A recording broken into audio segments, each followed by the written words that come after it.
السلام عليكم ورحمة الله. مرحبا حبايبي. اليوم إن شاء الله بنصلح كوكيز بخليط الكيك بالشوكولاتة الداكنة، وبنجرب إن شاء الله معاكم ونقول لكم كان حلو وتجربونه انتم إن شاء الله. وطبعا سعره معقول، تقريبا 11 ريال. ثلث من الزيت، ثلث كوب، وهنا 300 من الماء، 3 بيضات، 300 ملي من الماء وثلاث بيضات. نبدأ بالمواد السائلة، بعدين نحط المواد الجافة. مدة الخبز هنا يمكن 20 دقيقة، لكن احنا لأنه كوكيز بيستغرق تقريبا 12 دقيقة. نحط الأشياء السائلة. أول نبدأ بالبيض، نطلب 3 بيضات.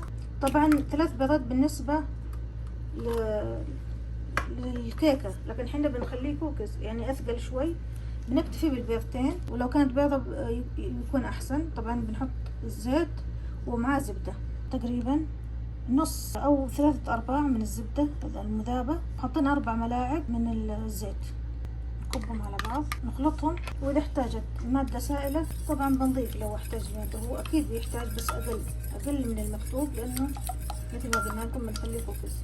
عندي هنا ربع كوب حليب سائل، أي نوع حليب. الحين نفتح خليط الكيك، نكب ونحرك.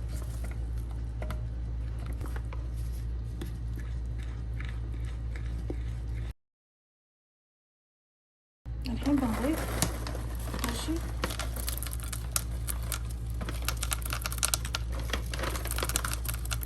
بصير بالشكل. طبعا جزء بنحطه معاه وجزء بدون. الحين نبرده شوي ونرجع نكوره قدامكم. طبعا حبايبي خليناه في الثلاجة تقريبا ربع ساعة، وحتى لو طول ما في مشكلة، نخليه بهالشكل ونباعد بيناتهم عشان راح تفرش. نخلي احجامها متقاربة.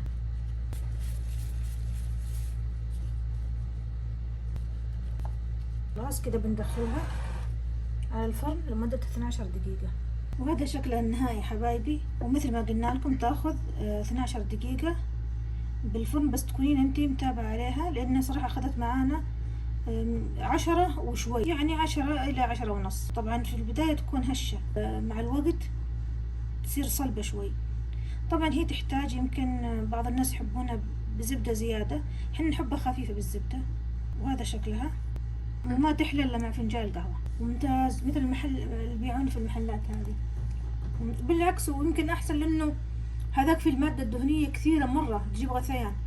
هذا بالعكس، المادة الدهنية فيه خفيفة وحلوة ومتناسقة. وشكرا حبايبي على المتابعة، ولا تنسونا من اللايكات، ولا تنسونا من الاشتراكات والتعليقات الحلوة.